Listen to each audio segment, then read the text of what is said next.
a missionary came to, I believe it was to a tribe in Papua New Guinea, and after a couple years they had some converts in a church going, and one of the tribe leaders came to him and said, "Was your father a believer in the good news?" And the missionary said, "Yes, he was." And the tribal leader said, "Was your grandfather a believer in the good news?" And the missionary said, "Yes, he was too." And the tribal leader said, "Was your great-grandfather a believer?" And the missionary said, "Yes, he was." And the tribal leader said, "Well, why couldn't your great-grandfather? Why didn't he come? And then all my relatives would be in heaven already." And that stuck with me, that I just felt there's people who really want to hear this good news, and they're desperate for it, and they have no way of knowing unless we go.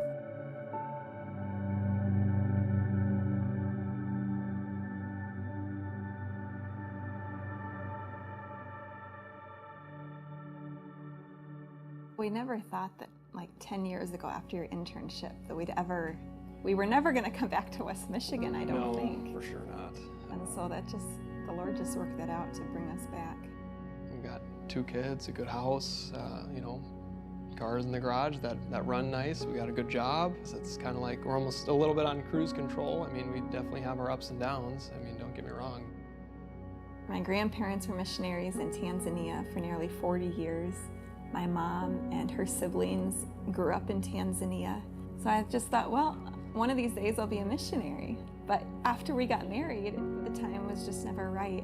I was happy to support missionaries, but I don't think the mission life was for me until this year.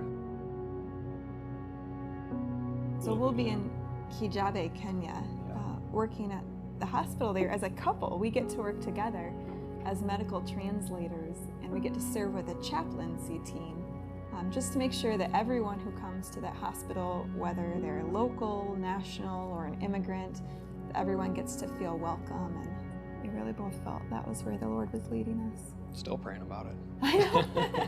Yeah.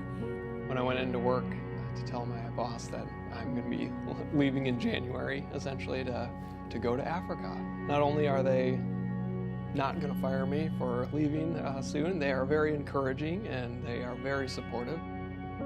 People say, well, what about finances, or what about your kids? For us, it was more important to be where the Lord was calling us than to refuse that. Our kids are young, and I just see it as a lifetime opportunity that I don't want to miss out on, since we truly believe He's called us to do it.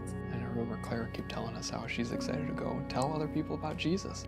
It's just exciting to see them engaged in it and happy about it as well. One thing I have to keep reminding myself is that it's not about me or you or what we do there. Because in the beginning I was putting some pressure on myself. Lord, if we have all these people supporting us, what happens if we mess up?